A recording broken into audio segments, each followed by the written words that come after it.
স্রষ্টা বলেছেন, তুমি যাকে আমার চেয়েও বেশি ভালোবাসবে আমি তাকে তোমার থেকে দূরে নিয়ে যাব এবং তোমাকে একা করে রাখব। তিনি আরও বলেছেন, কখনো বলবে না তুমি তাকে ছাড়া বাঁচবে না, তবে তাকে ছাড়া আমি তোমাকে বাঁচাবো এবং পিছনের অনুগত সব আবেগ উড়িয়ে নিয়ে তোমাকে দিব্যি সামনে নিয়ে যাব।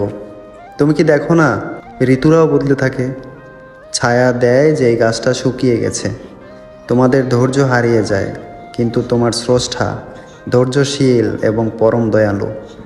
সেই ঝরে যাওয়া পাতার ডাল থেকে আবারও সবুজ পাতা গজায়।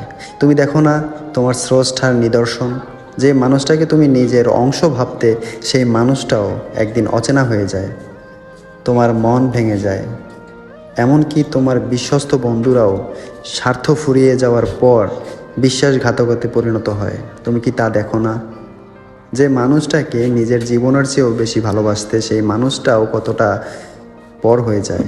তবে তুমি কেন শ্রেষ্ঠার বিমুখ হয়ে মানুষকে ভরসা করো? অদ্ভুত এই পৃথিবীতে, যখন তুমি ভাবো এটা হবে না কখনোই, কিন্তু কিছুক্ষণ পর সেটাই হয়। সেটাই হওয়ার নয় কি? তুমি বলো আমি পড়বো না, অথচ তুমি পড়ো। তুমি বলো আমি বিরক্ত হব না, অথচ রোজ তুমি বিরক্ত হও। এবং সব থেকে বিচিত্র বিষয় হলো, তুমি বলতে থাকো আমি মরে গেছি, অথচ তুমি বাঁচো। অথচ তুমি বাঁচো, তোমার স্রষ্টা তোমাকে বাঁচায়, তোমার স্রষ্টা তোমাকে বাঁচিয়ে রাখে। তো শুকরিয়া আদায় করো তোমার সেই সৃষ্টিকর্তা মহান রব্বুল আলামিনের দরবারে।